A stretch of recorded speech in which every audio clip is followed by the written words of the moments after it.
Allah tevfik hidayet versin. Özünüz de hemişe duada olun. Sirri cahirde Hudaý Taala şicre celeselere bereket versin. Cevan doğullarımızı kärrak artık meşrak gelmek ve kalplerine Kur'an-ı Kerim doğruca Hudaý Taala'nın öz kelamı biraz üstüne öz fikretmeli ha. Kanun esası doğru Hudaý Taala'nın öz sözü. Şunu eşitip de manasını düşünüp tefsirini düşünüp de kalpte koymak vakan Ulukan 9. ayeti.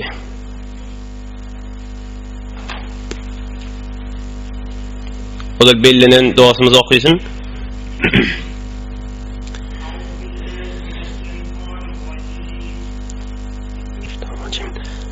وَالَّذ۪ينَ هُمْ لِفُرُوجِهِمْ حَافِظُونَ إِلَّا عَلَى أَزْوَاجِهِمْ أَوْ مَا مَلَكَتْ أَيْمَانُهُمْ فَإِنَّهُمْ غَيْرُ مَلُومِينَ فَمَنِ ابْتَغَى وَرَاءَ ذَلِكَ فَأُولَٰئِكَ هُمُ الْعَادُونَ Ve ol adamları ki olar özlerinin şehvetlerini ve bedellerini haramdan saklayardılar, meger öz hatırlarına ya da satın alan kırnaklarına, pes olarga şu suratda melamet ve eyip yoktur. Pes her kim öz hatınından gayrini gözlese, pes olar haddan tecavüz etvuculardır. Pes insan öz hatınından başkanı gözlese, ol haktan tecavüz eden adamdır. Hazreti Resul-i Ekrem sallallahu aleyhi ve sellem aydıptır, her kim hatın almağa qadir bolsa, hatın alsın. Ve eğer hatın almağa qadir bolmasa, ruza tutsun deyiptir. Pes insan nihayette pek yaşamalıdır. Hatın almağa qadir bolmasa ruza tutup şehvet yolunu bağlamalıdır ya da zayıf etmelidir. Öz hatınından başkanı gözlemek günah-ı kebiredir. Şeriatın tayin eden hatta hududundan çıkmaktır. Şu suratta hem dünyada ve hem ahirette Hudanın kahre gazabına duş bolcanına şek yoktur nauzubillah. Önkü ayelerde insanın ahlakı zayıftır dedi. Megerinke namazı okuyan olsa, namazını hemişe okuyan olsa, daimi suratta, mallarına hakkı ma'lumi ba sorayan ve dileyen ve dilemeyenler için dedi. Ve kıyameti tasdik eten adamlar, ve Hudaý Taala'nın azabından korkayan adamlar, ve biri de özlerini arasında saklayan adamlar. Şimahal kafirle özleri boyun alıp dula. Bilen zinanın arasında mehabbeti yok. Ol bir erheleyi ki Müslüman olup başkanı gözlemeyen yani. Şimahal bir Müslüman adam, öz adamsı, erti evveli sub işe gittiye, halalca kesbi bilen, öz zinanasını da kane, öz kesbi karını da kane, başkanını gözleyenek öz işi bilen geliye, ol akşam heves öyüne gelmeye zinanasını sataşmaya. Ve hemçinin ol arasında zinana, öz adamsından başka kişi gözleyene, öz adamsına razı, o da gözleşip de adamsa hasan gelerdi. İneveden ulukun mehabbet, Hudaý Taala'nın ayettiğini şey, وَجَعَلَ بَيْنَكُمْ مَوَدَّةً وَرَحْمَةً Men size zinanı yarattım ve ikinizin arasında bir mehabbet koydum, meveddet koydum, sükunet, cahillik koydum. Bir görünüzde, bir dertleşenizde derdiniz yeniliye. Ama şunu Urufa'da aydıp dula, bizim aramızda erheleğinin arasında mehabbet yok deyip nemeden çüreyim? Çünkü gittiye öz zinanını kanette, zinanı öz adamsını kanette, nemeden çüreyim mehabbet bolsun, neme illet, neme sebep bilin mehabbet bolsun. Şimdi özleri boyun alıp duran zatları ki adam benim zinanın arasında mehabbet yok deyip. Şimdi birce وَالَّذ۪ينَ هُمْ لِفُرُوجِهِمْ حَافِظُونَ şol kesif işe zinaga barmayan adamla deyip diyor. İnne Çeşmçerani'nin bir neçe ziyarları ve min kuta surattaydı nom innik ayelere geçirelim. Çeşmçerani öz zinanasından başka kişi gözlep de lezzetlenmek bir de o günahlan meriyan aydıp geçtiği yöne şama mutat bolmayacak bolmalı. Hemme günahlı şeyledir. Hemme tatlı şeyler. Sen nefsini şama mutat etsen, öğretsen ondan meylek terk etmek hevre qiyindir. İnni Çeşmçerani etmeni, öğünden geliyaka gözün yemip, yüreğin nefsini dağ basıp beylen gözlemek, ha erkek zinananı gözlerini gözlemesin, hah zinana erkeği görenini gözlemesin. Şonda Hudaý Taala bir näçe nimetleri bereripdir beraberinde. Deslapqysy imanyň süýjüligi, ibadetin süýjüligi. Hatman tejribe et görüň özüňizde. Aňyrdan ýerýäka bir hejab gelýäka öz nefsine dağwas beýlängyzek görüp balakany namaz okuyan ýaly bolar. İman we ibadetin süýjüligi. İkincisi şahadete batini. Şmal kafirler bilen jeng edilýär. Qanun dökülýär şehit. Resulullah aýtýan nefs bilen jeng etmekde şahadet diýär. Sen nefsin bilen jeng etýän beraberine içinden kan geçipdi, sen kanun döküldü. Ona şahadeti batini diýip aýtýarlar kitaplarda. Üçüncü, sen hur beheştke, beheştin qyzlary şoň mehriýetini döküp goýdygyň bolýar. Ol hur beheştleň mehriyeti bir dünýäň zenanlaryny gözlemesizlik. Sen şoň mehrini perdagt edip goýdygyň bolýar. Başardyňdan çekinmeli taýin ki hur beheşt nesip bolar ýaly. Wa hançany zenanala özleri arasynda bolup öz ärlerinden başga kişi gözlemese olar üçin merdane beheşti nesip bolar diýip aýtýar kitapda. Dördüncüsü mutahhil adamlardan çirim başga kişi gözlemesele öz zenanasy bilen eşret etmek, yaşamak lezzeti binihayet bolar. Bir de ur biter musallem ve müşaheddat. Göreni gözleyecek bolsa, görene metele okulacak bolsa, zol halkın izinde bolsa on hiç vaqtda zenanasynyň arasynda mehabbet bolmar ki meni hemme şol günahkar adamlaryň gözleri boyun alyp durdy. Sen zenanaň menen bolupdyň, gözüňe başga kişi görünip durdy diýip Hudaý saklasyn, çözüre afetler we ama zindagide näme mana mefhum bolmaly. Ýene biri çeşinçirani etmesizlik bilen tawfiqi ilm bolýar. Hudaý Taala sana ilmi dini nesip etdirýär. Şekawtu ila waki'in su'a hifzi فأرشدني إلى ترك المعاصي فإن الحفظ فضل من إلهي وفضل الله لا يعطى لآسي. Hazreti İmam Şafii 4 mezhep başynyň biri o Kurtlaryň ähli sünnet Kurtlaryň başdaklary. Ona näme diýär? Burun Waki' diýen Abu Hanifa'ň şagirdine bardım, ders kellemde durmaýan näme diýendim diýär. Şekawtu ila Waki'in, Waki'a şikayet etdim, men hafızam ýok diýip. فأرشدني إلى ترك المعاصي ما أيت دغنجم جنان تركت ديب نعم ديب فإن الحفظ فضل من إلهي çün hafızelik ulûm-i dini kellede durmak Hudaý Taala'nın bir fazlydyr we fazlullahi la yu'ta li asi. Hudaý gowurýan adamyň günahkara bermer. Şonda Şafii radiyallahu anh İmam Şafii bir zenanaň şu elini özäpdir bilegini görüpdir. Şonu gözläp duransaň kan bilýän zatlar zehninden çykdy diýip aýtýar. Bes çeşinçirani etmek ulûm-i dini hafızaňdan çykmak bolýar. Çeşinçirani etmäni özüňiz ýaly başardyňyň din urda ittilaty köpelçek bolýan adam beter ihlasyny kärrak goýmaly bolýar. Ýene biri wes'atir rizq. Hudaý Taala çeşinçirani etmeýän adama rızkyna bereket berer diýipdir we ahirensde iztirab we stres we asaby dargan bolmakly ol adamlarda ýokdur. Emma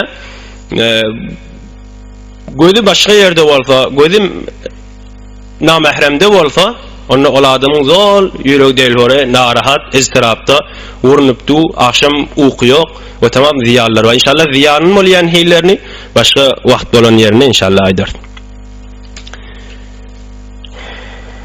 Biz 29-njy aýatda aýtdy, özlerini arasynda saklaýaly meger zenanalary ýa-da gyrnak gibi zamanyny ýok, kafirlerden esir edilýär we imam erkişleriň arasynda paýlaýar. O da halal.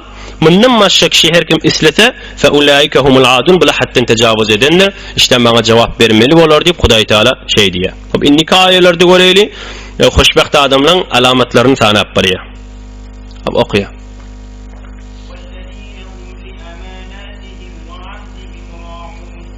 إنهم لأماناتهم وعهدهم راعون والذين هم بشهاداتهم قائمون والذين هم على صلاتهم يحافظون أولئك في جنات مكرمون وأول آدملری ki özlerine tavşırılan amanatlarını ve özlerinin eden ahdlerini riayet edip vefa etýärdiler ve ol adamları ki şahadetlerinin üstünde sabit durýardylar ve ol adamları ki 5 wagt namazlaryna muragip bolup şaraitlerini ve erkanlaryny yerine ýetirýärdiler Yani insanı pak ve mukaddes özlerine tavşıran amanatga hıyanet etmeyerdi.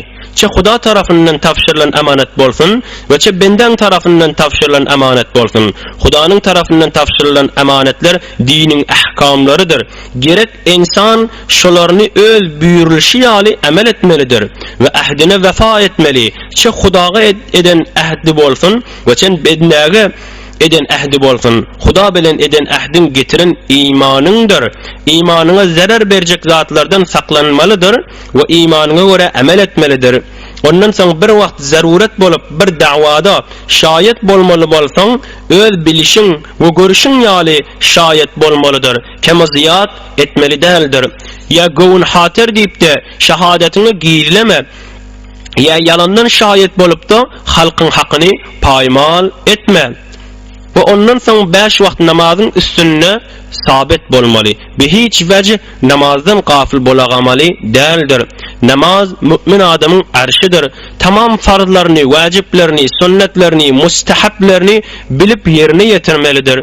Ve namazını batil etyen zatlardan saklamalıdır. Hadis-i şerifte gelipdir. Men hafaza aleyha kanet lehu nuran ve burhanan ve necaten yevmel kıyameh. Ve men lem yuhafiz aleyha lem tekun lehu nurun ve la burhanun ve la necat. Ve kâne yevmel kıyameti ma'a Qarun ve Fir'aun ve Haman ve Ubey ibn Half. Nauzubillah. Yani her kim 5 wagt namazını muraqib bolup tamam şaraitleri bilen yerine yetirse kıyamet gününde namaz şoň üçin nur bolar, delil ve burhan bolar ve necat tapmaga sebep bolar. Emma namazga muraqib bolmasa ve namazdan gafil bolsa onda kıyamette şonun için nur da yok, delil de yoktur, necat da yoktur. Belki Qarun bile, Fir'aun bile, Haman bile ve Ubey ibn Half bile bolarlar deyiptir. Nauzubillah. Ulaika fi cennetin mukramun. Yani şol yaxşı sıfatlar bilen sıfatlanan adamlar cennette yaxşı nimetler bilen silangandır. Allah tebarek ve taala mümini kamil için 8 sıfat beyan etipdir. Biri namazda sabit bolup hiç vecih terk etmeyenler. İkincisi zekat uşurlarını fakir ve muhtaçga vermektir. Üçüncüsü kıyamatı tasdik etmektir. Dördüncüsü Hudanın azabından korkmalıdır. Beşincisi şehvetlerine musallat bolup halkın namusuna göz qaraltmasızlıktır. Altıncısı amanatlarına ve eden ahdlerine vefadar bolmaklarıdır. Yedincisi şehadetlerine öz boluşu yali ve bilişleri yali eda etmektir. Sekizincisi namazlarını bilip tamam şaraitleri bilen ve erkanları bilen yerine getirmektir. Pes şu 8 sıfatları kesbeden ve şol 8 sıfat bilen sıfatlanan adam kıyamette cennette ulu silahlara duş olacaktır. Pes yankı aydılıp geçen 8 sıfatlar cenneti adamların sıfatlarıdır. Pes şöyle bolsa mümin bolsaňyz yankı 8 sıfattan pay aljak bolun, namazda sabit kadam bolun, ve hiç vecih terk etmeň ve şaraitlerini ve erkanlaryny bilip yerine getirecek bolun ve zekat üşürüňizi mustahaklara berin. Her bir salamyňa gellik diýip gelen baý adamlara bermeň. Gowun hatyr görmeň. Gowun hatyr görjek bolsaň üşür zekatdan başga nafile sadakalary berseň eýbi ýokdur. Uşur zekatın eyelerini Kur'an tayin edip fakat fakirun miskin adamlardır. Ve kıyamatga tasdik yani amel bilen tasdik edin. Fakat dil bilen tasdik netice vermez. Ve Hudanın azabından korkun. Hudanın azabından korkmak haram işlerden saklanmak bilen bolar. Ve halkın namusunu göz qaraltmaň ve tenini haramdan saklan paka mukaddes yaşayacak bolun. Ve özüňize tavşyrılan amanatlara hıyanet etmeň, ahdiňize vefa edin ve şayet bolmaly bolsa bilýän zadyňy bilişiň ýaly aýtmaly şahadetini gizleme. Pes şu tariqa zindagi etseňiz onna imanyňyz kamil bolup imanyň nuri azalarynda aşkar bolar. İmanyň bereketinden ve salih amelleriň bereketinden iki dünýäň saadetine yetişersiň. Hiç ýerde yamanlyk görmersiň ve hiç bir müşkilat bilen duş bolmarsyň. Razakanallah.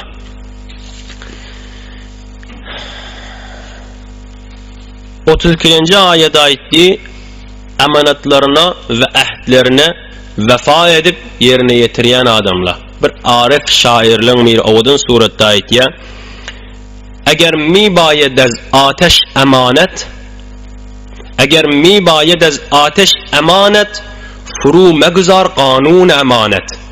اگر sen ateş cehennemden emin olacak bolsan, o emanet evvelki eminlikten onun sağaman alacak bolsan, o emanatın bir kanunu var, onu yere koyma. O emanetin kanunu yerine getir. Yani emaneti hıyanet etme. Beher ehdi kemi bendi vefakun, beher ehdi kemi bendi vefakun, rusume hak guzarira edakun. Sen her bir va'deyi beriyan şunu yerine getirip vefa edecek bol. Bir her halle, bir her reveşte Hudayın hakkı olsa, benden hakkı olsa onu yerine getirip eda edecek bol livaytiye. Emanet barada bir hikayet var inşallah işte aydar. Namaz ikiye dek geliştik gibi. Beter muhim olan ilk evveline getirdi ve ilk ahirine. Evveline hemişe okuyanın gurrunu, ilk ahirine yerine getirip okuyan. Hatem Asam diyeli heyvur ulqon evliyalın mirinin yana bir nefer gelip sen namaz okuyuşun nahilli deyiptir. Öden şan onun miri, yüzden miri, münden miri vahıda olacak. Beter bir calip. Ona aydiptir namaz okuyuşum şihilli. Neher namaz okuyacak bolamda, dehret kılam bolamda bir oturyan ennam tamam caileşsin bir sükun aramışa geleyin. Oham turup namaz okuyacak bolamda Beytullah'ını öz mağrimin yanına görüyen ve duran yerim engar sırat köprünün üstünde dun. Sağ kaptalımda beheşt, çep tarafımda cehennem bayali. Ve arkamdan Azrail canım alacak olupdu. Ayşe ahirin namazdır okuyup duranım. Şunu ölsem ben ölür diyen şey deyip namaz okuyan niptir. Tarafındaki adam soraptır. Sen haçandan merşicire namaz okuyan, onu 30 yıl veri hem namazım şeydik geliyen niptir. O yüzden Çin'den hem devam suratta hem muhafazet etyen adam. Başardığımızdan Huday Teala'dan ne dilemeli? Hudaya evvel sana imanım var.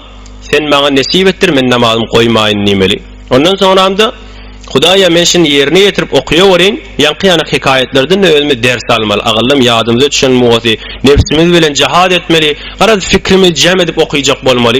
İnki qovu yolla manasını bilmekte. Fikrini cem edip okuymadan çireyim. Elhamın manasını bilsek, kulvallan manasını, şun manasını fikredik isen, sen fikrini cem et yada.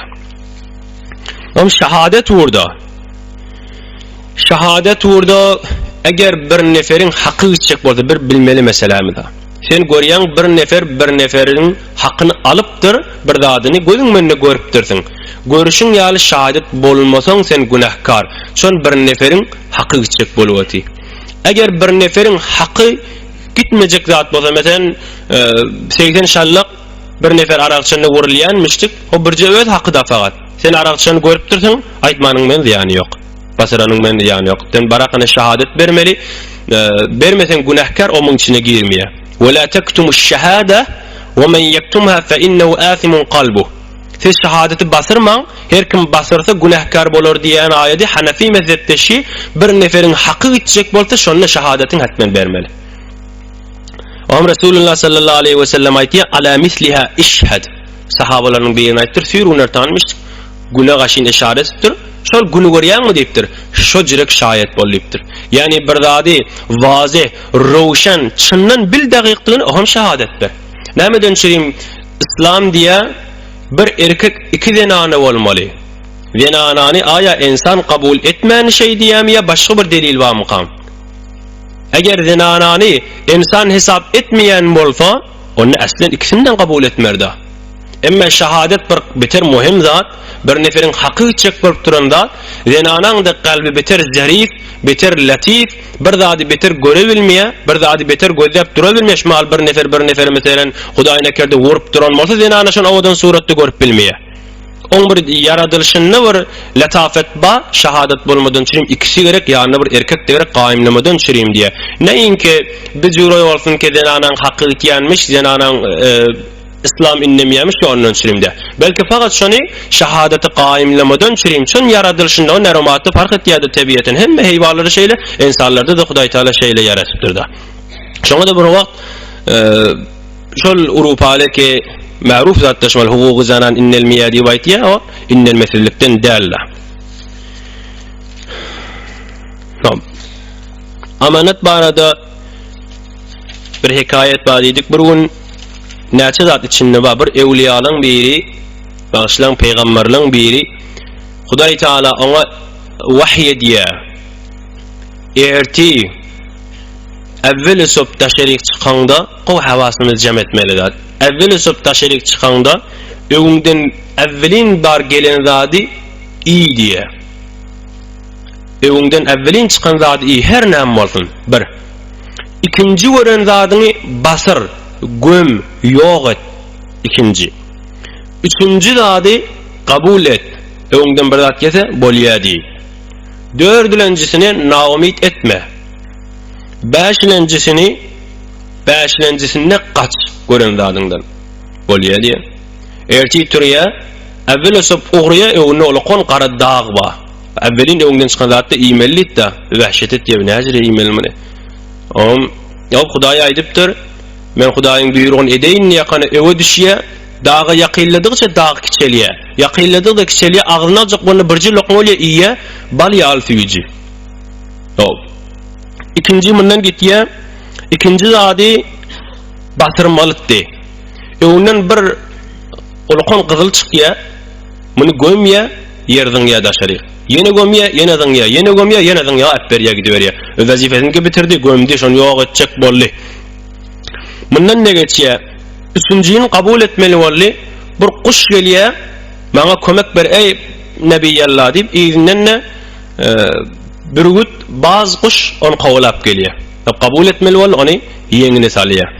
Dördüncü naumid etmediydi. Bazı gelip aytıyor. Men rızkımdan men mena etmedi ya. Bundan naumid etmeli bolli özen namından bir miktar kesip veriyor gelsen şimdi iyaga deyip aytıyor. Bu gelen sual cevaplarını inşallah eder. Henüz hikayet tamamı değil. Beşinciden kaçmalık diye öwrak bariye görse maslık mı ondan kaçıyor. Hudaý Taalaga aýtýar, Hudaýa bu 5 zat bilen buyurdun, men ne etdim, elhamdülillah yerine getirdim. Näme hikmetli wa munna. Onda Hudaý Taala aýtýar. Öňden dağ çykdy, on imeldin. Öz zindegimizde şini rubara etjek bolaylyň, inşallah muwaffak bolar. Ol öňden çykan dağ gahardyr. Deslap gaharyň gelip duqa dağ ýaly, hey ora sana agyr gelýär. Sabrediverden kiçeliye, ahirinde sana şirin bolýar. Degenden şu gaharyň gelene bir iş etmändiň diýip. Şoňa sabretdiňçe kiçeli bolýar, soňramda asel ýanak süýji bolup galýar. Muny tejribe etmesek bilip bolmaýar. Bu bir zawqy zat. Ben bir kysgaçyk birje metlep jaýy bolmasyn. Hudaý Taala aýtýar, hey dostlarym, gowy hawasyny jem edin, mütahil oglanlar we öýlenje oglanlar. Ey bendem qatı tutma, qatı tutsaň menne qatı tutaryn diýär. Sana ejaze berdi bir talaga, ozal talaýagyň tahlilde eýt namazy ýerine getirip aýtdy. Bir talagy sen lenanaňa iştiba etdim diýip öwürüp alyp bilýän. İki öýek talaga sen öwürüp alyp bilýän, Hudaý qatytma diýip barýar ha. Hey bendem 3'e barma, sen 3'e bar qatı denşik bolsaň menne qatı tutaryn. Üçüncü öýekde talak diýenşik bolsaň gahara mintirsiň da. Şu zenanany sen alyp bilmeýän ähli sünnetin jogaby şu dostlar falan ahun dogurlapdyr, dogurlaýan ýok. 3 talaga dengden soňra başga äri barmasa sen alyp bilmeýän. Öz etdetin geçmeli, başga ärde almaly, hatmen nazdiki de etmeli, nikah edip talak etsede bolmaýar. Ähli sünnetin 4 mezhebde muttafaqun aleyh şu hukmede Cebbarağın tahlirin ve tamam ulamaların dünyanın yüzünde Şafii, Maliki, Hanbeli, Hanefi'nin fetvası fakat Hanefi mezhepte diye. Nezdiki de etmeli, ondan sonra o da talak etmeli, eddetin geçiren o ham almalı. O yüzden qaharın et yani işi. Qahar gelen şık olup azıcık ihtilaflı. Kimin arasında ihtilaf yok? Hem kişinin arasında ihtilaf var. Eğer heleyin oňuşmagy ýazgynyň günüşýarly ýa ýaşulla. Ýazgynyň kýar burun oňuşýan, burun oňuşmak. Burun kim oňuşyp da awrel jok. Göderip gysçyň sünnen barýan. Sen qaharyň gelen şokola kanak ağzından çıkarsan 100 talak diýip aýtýar bir näçe. 100 talak bilen talak boljagyň men näme bilen diýip aýtýar özde. Hop sen talak bilen talak bolmaýanlygyny bilmeýän bolsaň, o başga zat bilen sew, başga zat bilen aýt. Ine şu qaharyň ziýan berýän. Şu da sabr etse, sonra begeniýe men mazalliýet talak diýjekdim diýmedim. Indi ýene hoş ýaşap bäle. Ýygynyň ökünüňde peýdasy ýok. Hop, metlepden çykaýlyn. O qara dağ ola qahar bolly. Jidannыңça asal ýalfyjyya we kiçeliýe. İkincisi, evinden kızıl çıkıptı, onu gömdü çıktı, Hudaý onu boktur diýipdi da, adamın etýän sogabıdır. Niçe oğrunça sogabet, Hudaý Taala yine yüze çıkarar, beter bir gengaçy. Bir yerde adam günah etse, hemmeňizde tecrübe etip görendirsiniz halk barada. Bir yerde bir adam günah etse, daşından demirden qal'e bolsa, o şol demirden qal'aň daşynda 70 tane qal'e bolsa, beter kän bolýar. Günah edipdir, daşynda qal'e we demirden yene şol günahny men yene daşaryk çıkarar, millete bildirer ne Hudaý Taala. Şeýle bir adam oğrunça günah etse yine belli bolýar ýa-şi. Sogap da şo jirekdir. Oğrunça günah sogap etýär. Heýwer ýüreginden ýaxşy niýeti we Hudaý bildirer. Nişmal Jabbarun tahlirin ýazan kitaplar var. Sofalla ýer rahmet çekipdir, Mahtumul rahmet çekipdir, Keydaniye rahmet çekipdir, ya namaz musavveri rahmet çekipdir. Hiç yerine ady yok. Bir oğrunça bir yerine işareler etýär, onu özünden sormadan düşünip bolanak. Onu da dünýäk ýaýragy. Hatta Sofalla ýer işany bu kadar bereketli, hatta Özbekistan'da, Afganistan'da da eşitýär şo çap bolup Taşkentde de ýaýrapdy diýip. Nise Basriýa ýene çykýar. Ol ikinji zat ýöňden çykana Basr diýdi, sen sogabyň. Oğrunça bir hayır iş et, Hudaý Taala yine de şonu aşkar eder niýetýär. Üçüncü zatı kabul etdi. Ol kuş gelli, maňa bir jaý berdiýeni kabul etdi, ýeňine sally. Müň emesi şu bolly, bir nefer seni emin tutsa, hıyanet etmedi diýdi bolly. Bir ders bolly şu biz barada, amanata hıyanet etmesizlik barada. Dördüncüsü naumid etmedi. Ol bazı iki gelli, bir gutkuş iki gelli, onu ennamından kesip berdi. Hi bolsak mı ennamından kesip bermeli? Bula adamın yankı peygamberin vazifesi. Hudaý Taala aýtdy naumid etmedi. Emma bizden şirim ders. Yani başardığından bir nefer naumid etme, şoň işini senden iltimas etdi, senden intizar wa yerine yetirecek bollydygy. Derro beýlekkin almaly, ondan gelip ep berdiyse ennamından kesip berip özüň naqsy almaly diýip ojra gitmeliler. Emma yankı peýgamberiň o vazifesi Hudaý Taala bitirjekdir ennamyny. Bir her bir hikmeti bolsun, onu Hudaý bilen öýdi bilýär. Emma bizim vazifemiz başardığından şonu yerine yetirecek bol diýdigi bolýar. Beşincisi maslyktan kaç diýdigide gıybet boldy. Musulman doganyň ýerinden gerçi eden işi bolsun, etmedigi işi bolsa ki töhmet bolýar. Eden işini şonu etdi diýip şonu kiçeltjek bolup ýerinden kepleseň bir de gıybetdir. Ol doganyň maslyk ölüpdir, haram ölüpdir, şoň etini iýen ýalyp aýtýar, o maslykdan da kaç diýdi. Ne de amanat o bir näçe zatlar var boldy ki inşallah öz zindagimizde bulary rubra etjek bolaylyň. Hop özüni arasynda saklayan, amanatyna gaýym durýan, wa'datini wefa etýän, şahadatlaryna günýal rowşan wazih bolanna şahadat berýän we namazlaryna ýerine ýetirip gaýym durýan, ulaika fi cennetin mukramun. Bizi yoktan bare getiren Hudaýyň berip duran wa'desi. Şol adamlar silagly beheştiň içinde boljaktyrlar. Beheştiň içinde boljak, özlerine de ihtiram ediljek, silag ediljek, ikram ediljek şol adamlar üçin niýetýär.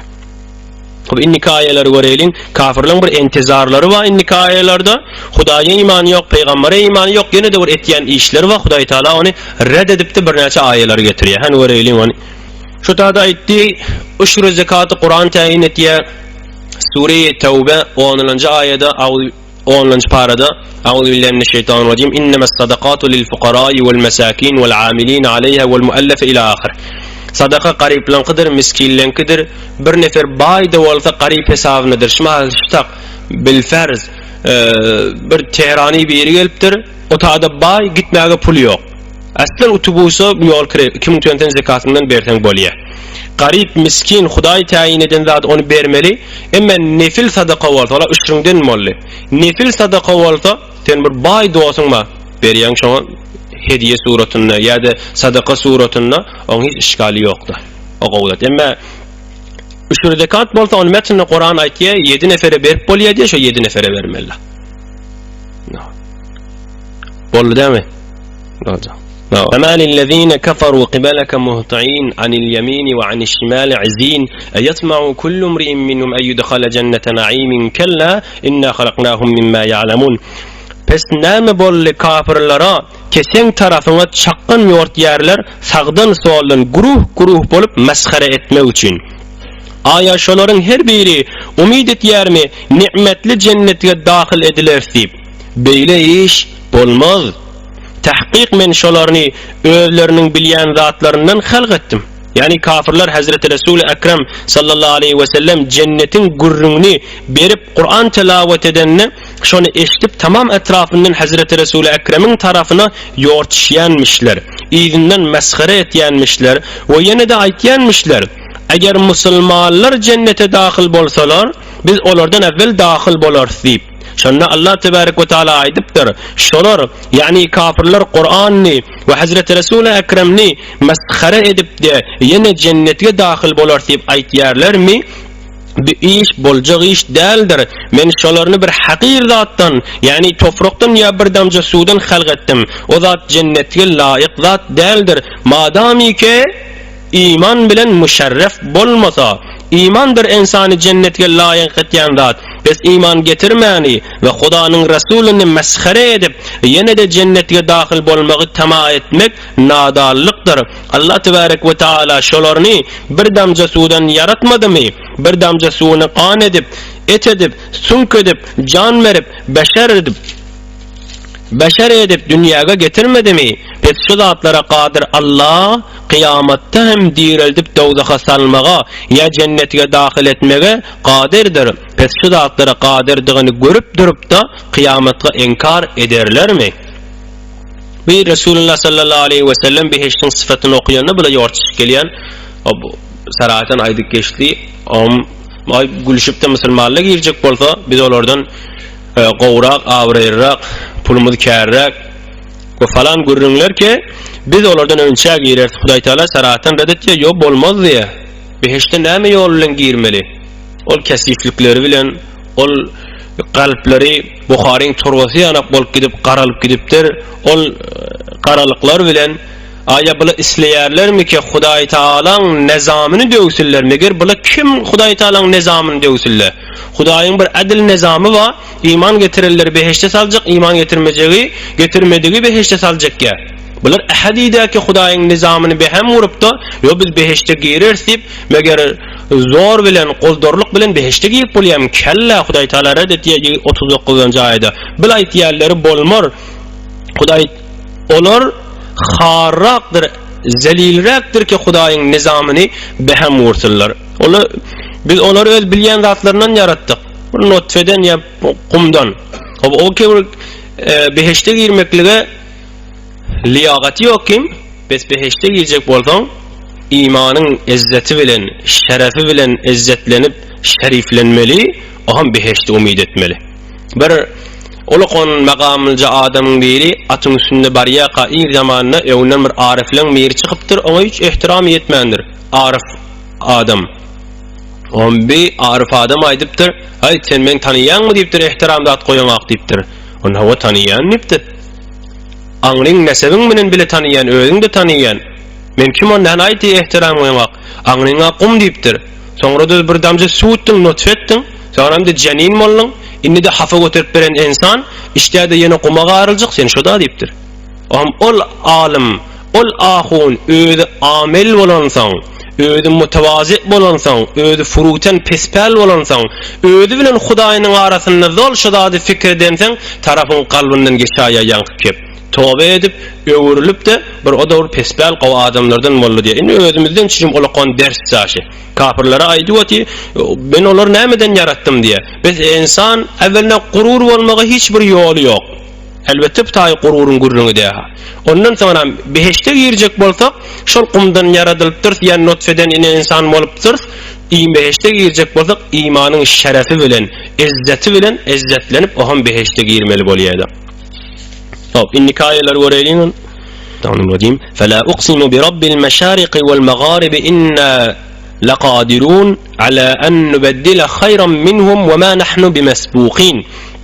Bes men qasam etýärin her günne günüň dogýan jaýlary bilen we her günne günüň batýan jaýlary bilen ki tahqiq men qadir we beşeriýandyryn şolaryň ewezine şolardan ýaxşyrak jemaatni getirmek we men be hiç wejh maglub däldirin we etjek işimden hiç kim alyp galyp bilmez.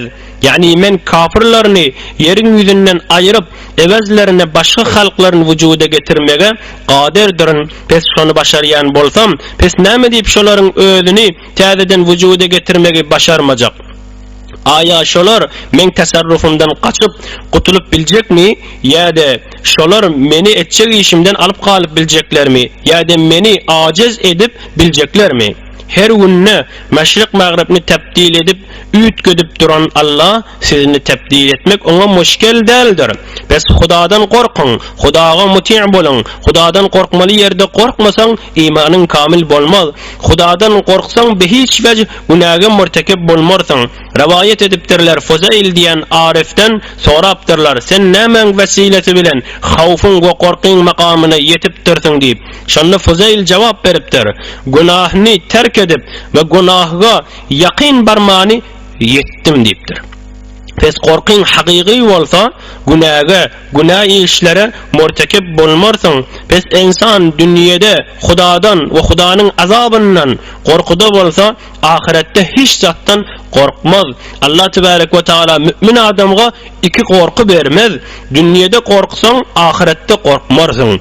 Dünyada korkmasan ahirette korkarsın. Pes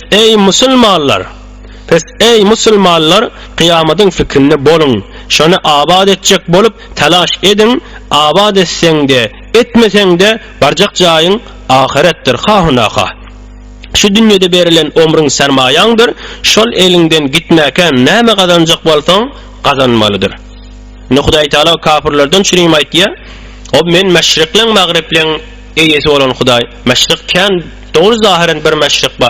Güne jaýlar fark etdi günüň doğýan ýerleri. Kışyň gününe, tomsyň günlerine, ýazyň günlerine, güýjüň günlerine we magriple deken. Ýazyň güni, kışyň güni, tomsyň güni tamam batýan jaýlar eken. Şonu ütgetýän Hudaý men başararyn. Siz kafirlaryň yerine bir musulman adamlar getireyin. Resulullah sallallahu aleyhi ve selleme sahabeler darhast ettirleken kavmleri temir doğa etçilere o lanet et Hudaý işler dargasyn deyip.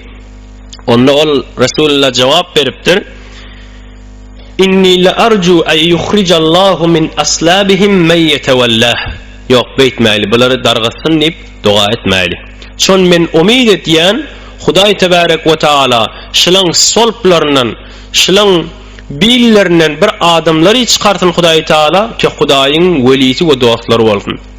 Görün Ebu Cehl'in oğlu Ekreme ulkan musulman adamlardan bolýar. Evvel kafir Yemen'e kaçýa, zinanata aýtýa Ekreme musulmanmış. Ey Ekreme, sen kaçma. Sen Resulullah'dan kaçýan bolsaň Resulullah'ın özüne gaçdýa, ýene sana öz emin bolar diýe. Sen iman getirdi bar, şoň täwil alşyň görersiň diýe. Yemen'den uğraya Resulullah'a gaşin, Resulullah Medine'den çıkıp evinden istikbal etýär. Merhaban bir rakibil muhacir. Hoş geldin ey Ekreme. Ebu Cehl'in oğlu bu kadar ziyan veren Resulullah'a. Hoş geldin. Zahmet çekip dursun. Sen bir muhacir adam. Kadamın mübarek bolsun diýip de şeýle täwil alýar. Inni en uç Hudaý Taalaň aýtýaly. Hudaý aýtdy men başaran tebdil edeýin şolaň özleriniň yerine bir gowrak adamlary. Bir näçe zady kitaplarda aýtdy, öwrüp alyp bolmaýar. Binni özümizden çürüm bilmeli ki, ýani Haja Aqun Abedi ahyryny owadan ýerine ýetirdi. Ömrümüz baqa, şuma hal wagtyny gazanmaly diýip. Biri bir kef aýdygynda ýerine öwrüp alyp bolmaýar. Ma'ruf zat da. Kef aýtdyň tamam bolýar, göçýär gitýär. Ýene biri ok tir onu atdyň gitdi tamam boldy. Ökündim izma alaýyp başarmaýan biri de şoň Omr diýip aýtýardy. Omr geçdi. Leytes şebabe yaudu. Kaçky bir jawallyk öwrülse diýip bagyranyň peýdasy ýok. Bir Arif şairleň bir aýtýar. Baz key gerdet çon tir endaqdi hemçinin umretki zayi saqdi. Pentname Ettar-ı Neşaburi dawamaly. Sen tiki attın, o haçan öwrülip gelecek. O gitti, elinden sıptı tamam boldy. Hemçinin şöjrektir umri sen zayi geçirdin. Hiçbir içinde Hudaý bilen Hudaýyň rizaýetinden şunun işleri etmedin. Ola heyf geçti. Öwrüp alyp bolmaz. Nämesin öwünden çürüm zahmet çekdi diýip bolýar. Emma kullan ahir ömrü bolup da dünýeden geçäse o ham Hudaý saklasyn vay bahal ömrüni kullan geçiren bolsa. O bir iki ayetinin Hudaý Taala şey diýdi. Men meşrikleň magripliň eýesi bolan Hudaý Men qasam içýänke şolary başarýan täpdil eden gowrak adamlara men maglup däldirin, men galipdirin, başararyn diýip aýtýar özde bolýardy. Tamam köplenç kafirlaryň oglanlary musulman bolupdyr, Resulullaň destirasty bolýardy. Tab inni kaýalar örelim. فذرهم يخوضوا ويلعبوا حتى يلاقوا يومهم الذي يوعدون. Pes oy şolaryny özleriniň batyl zatlaryna düşünsünler we dünýäge meşgul bolup oýnasynlar. Ta özlerine wa'de edilen günüge mulagat etýän şäler. Oy kafirlik edibersin, oy öz aýaşylar bilen bolubersin. Yani şolarga bir neçe gün möhlet beriler. Bu dünýä kafirlik kamilen berigli. Emma şol möhlet tamam bolandan soň olarga mujazat beriljegi hatmidir.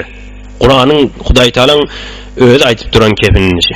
Möhlet berileni bilen muhmel goýlarmyka diýmeli däldir. Pes şu ayet Huda tarafından ulu tehdittir kafirlara ve şolara meňdeşlere. Yani ey Muhammed sallallahu aleyhi ve sellem, inni sen şolarını öz ihtiyarlarına koy, olar bilen işin bolmasın, bir az wagtdan olaryň hesabyna yetişerin. Ve eden telek amellerinin cezasını görürler. Yevme yahrucuna minel ecdâthi sira'an keennehum ila nusubi yufidun, khâşi'atan absaruhum terhaqum zillah. Olguna mulaqat etýän şäler ki olgunne kabirden çıkarlar, çakkan bolup çağırgıcın tarafına giderler. Guya şolar bir nişanan tarafına yortyan yal bolup. Engar bir yerde bir zat tıkıptır, her kim önçak barmal. Özler kabirden çıkıp şonun seni yortçaklıdı. Hem adamda. İnnin nusubi yufidunun şu tefsiri yahuda başka tefsiri var. Yani Mekkan etrafında koyyan botlarını yortuşlar yali. Biz resmi tefsiri. Belli güllerine botlarını aşın yortuk içi yali. Kabirden çıkarlarına bir yeri Arasat meydanı yortup baracaklar. Çağırğucun tarafına yortarlar. Gözleri zelil ve khar olup keşşolarga zillet ve khorluk şamil bolar. Yani ey Muhammed sallallahu aleyhi ve sellem, sen kafirleri terk et. Olar bilen meşgul bolma. Olar özlerinin batıl ve bihude sözleri bilen meşgul olup özlerinin oyunlarına devam etsin. Ahirde şol vaade edilen güllerine sataşarlar. Olgunu görmesele çareler yoktur. Çareleri yoktur. Olgun hemmeleri kabirden çıkıp çakkallık bilen bir belli nişanağı yortup baryan yal olup giderler. Hemmeleri korkudan gözleri hayranlı olup şolarını ulu horluk ve zillet basar. Şolar şol gününü rüsva olup başlarını kaldırıp bilmezler. O ayağını okuymak aynı uşun ayetişiyal Mahdumun İşam'ın beytleri var. İnni aytti. Bu dünyada koy ola ayyaşisin esille, Huday ve işleri yok, bendegi ve iş yok, kulluk ve iş yok, ve Resul ile işleri yok. Näme tiksele, näme koysala fakat öz hay heves ve kelleleri fikirleri bilen ola kabirden çıkanlarına bana sataşarlı he ve zelil khar bolan hallarına. İsrafil surunu alar eline. İsrafil surunu alar eline, gözün tiker qadir hakkın yoluna. Şagir seda çeker sago soluna, cümle candar cana gelse gerektir. İsrafil surun çalanna hemme ruhlu kendiçe mun yilla birbirinden ayrıştırılan cesetten yanlışmancık önkü cesedine barıp da hemme cana gelecekler. Asgırışıp göğürden çıkarlar, turarlar asmana gözün tükerler, büyür konuşup degri daşa bakarlar, 40 gün hayran olup dursa gerektir. Doğru Resulullah'ın aydani biz Türkmenleri Mahdumun İşan Türkmen dilinden nazm etiptir da. Hemmesi göğerden asgırışıp çıkacaklar, asmanı gözün tüküp Hudaya bilin hesabını bellet da deyip ağlaşıp 40 güllep hayran olup duracaklar deyip aytiyada. Hudaý Taala naýdy kabirden çıkanlarına şonna sataşarlı bana hesabımı şonna bilen belli ederim de mahalla deyip yörme diyada. Zalikel yevmullezî kânû yu'adûn o ayan iyidi. Şol gün şolarga wa'de edilen gün şolaryň har we zelil bolup rüswa boljak gülleridir. Ol günde her insan çe salihi bolsun, çe asi bolsun öz eden amelleriniň cezasyny görmelidir. Pes kıyamatyň gelmegi we adamlaryň dirilip kabirden çykmagy hakdyr. Oňa tasdik etmeýärler şol günde rüswa bolajakdyr da. Pes bu zatlara iman getirmeli ve imanınızda sabit bolmaly. insanın ahiret üçün işlemegi imanına göredir.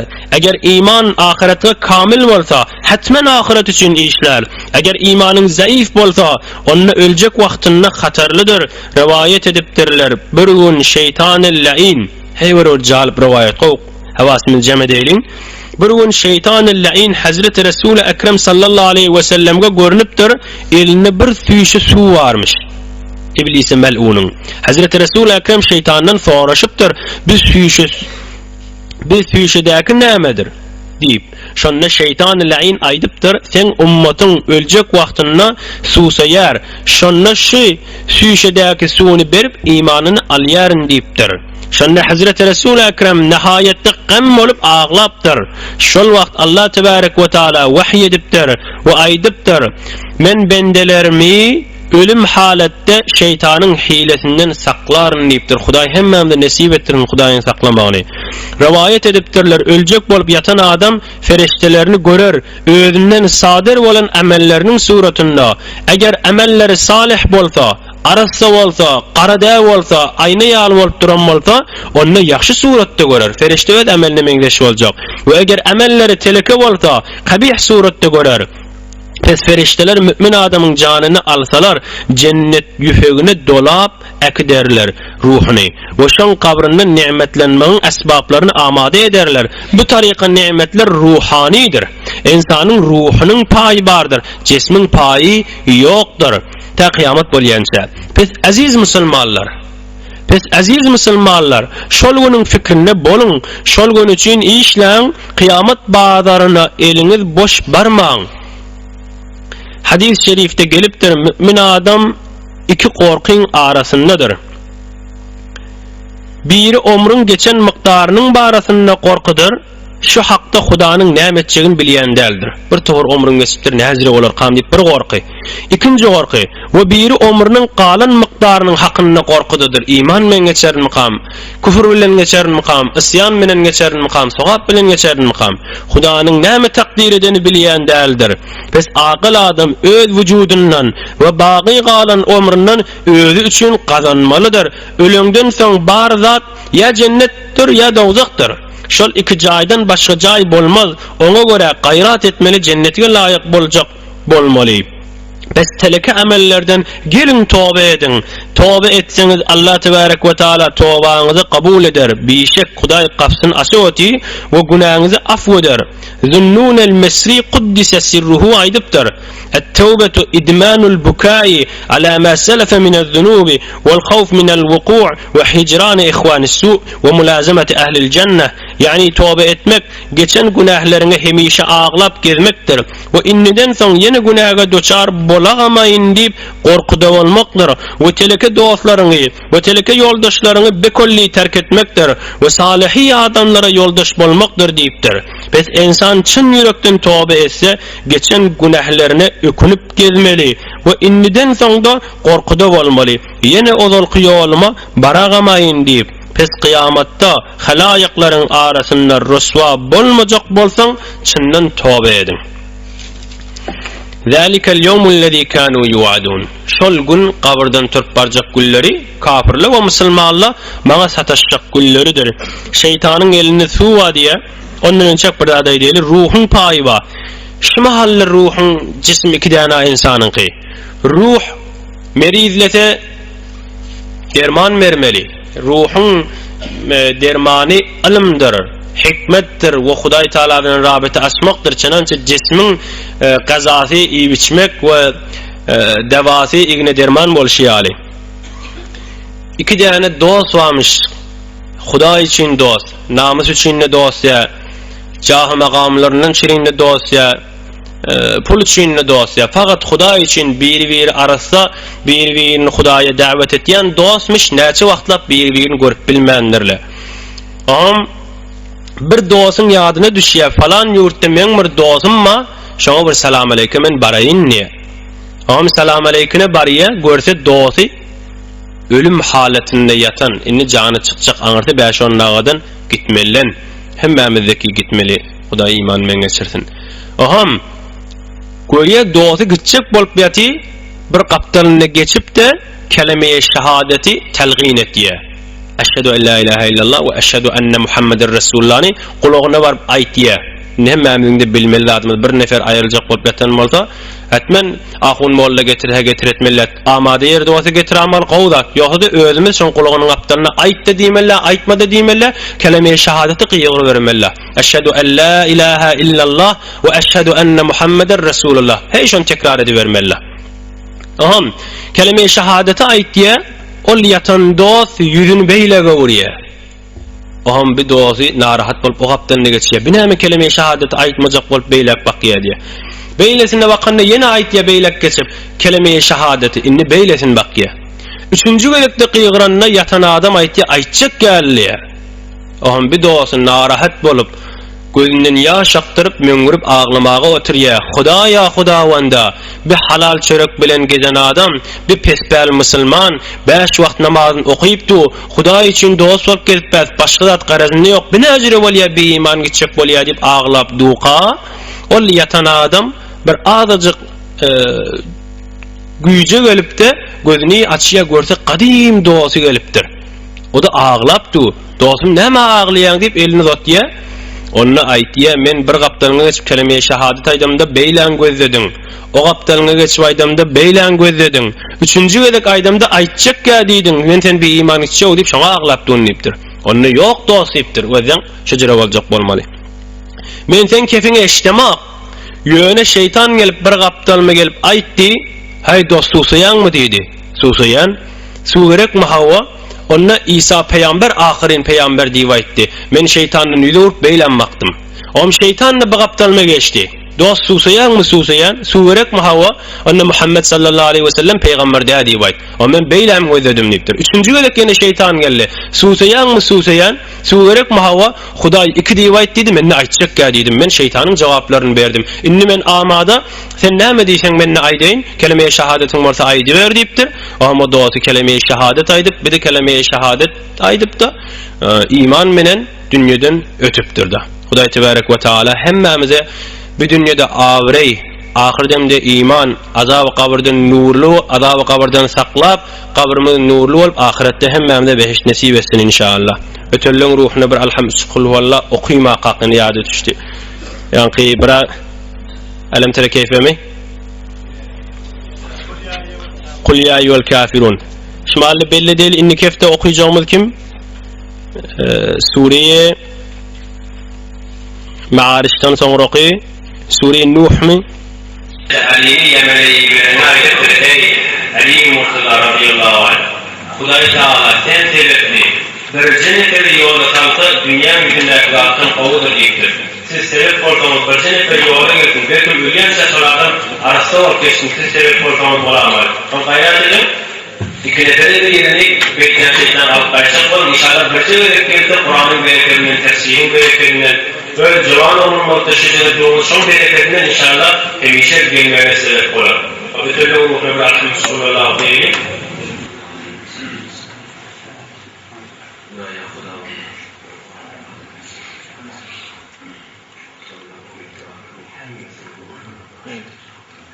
Allahümme erham mevtana ve şfir merdana